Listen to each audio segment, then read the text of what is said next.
আজ রাতের ডিনারে রুটির সাথে বানিয়েছিলাম এই সয়াবিনের দারুণ একটা কারি। একবার বানিয়ে দেখবেন, ভীষণ ভালো টেস্ট হয়। তো তার জন্য সয়াবিন নিয়েছি, জলে ভিজিয়ে রেখেছিলাম।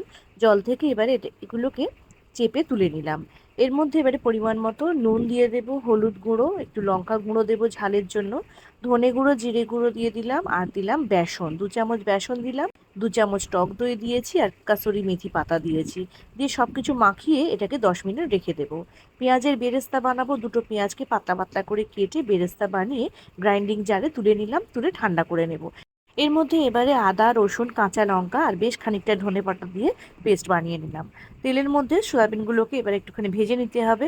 হালকা করে একটু ভেজে নেব, একটু গায়ে লেগে যেতে পারে যেহেতু বেসন রয়েছে। ভেজে নিয়ে তুলে নেব। তারপর কড়ার মধ্যে আরও একটু রিফাইন্ড অয়েল দিয়ে চিনি, তেজপাতা আর গোটা জিরে দিলাম। বাটা মশলাটা দিয়ে দেবো, দিয়ে ভালো করে কষিয়ে নিতে হবে।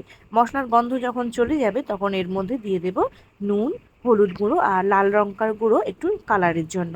ভেজে রাখা সয়াবিনগুলোকে দিয়ে দিলাম, দিয়ে ভালো করে নাড়াচাড়া করে অল্প একটু জল দিয়ে দেবো, যেহেতু রুটির সাথে খাবো বেশি জল দিলাম না।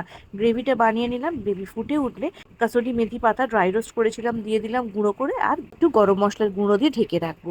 দেখুন তো সয়াবিনের এই বেরেস্তা বাটা দিয়ে কারি কেমন লাগলো খেতে। আমার তো ভীষণ টেস্টি লেগেছে, আপনারাও একবার বানিয়ে দেখুন। আর কেমন লেগেছে আমাকে কিন্তু কমেন্ট করে অবশ্যই জানাবেন।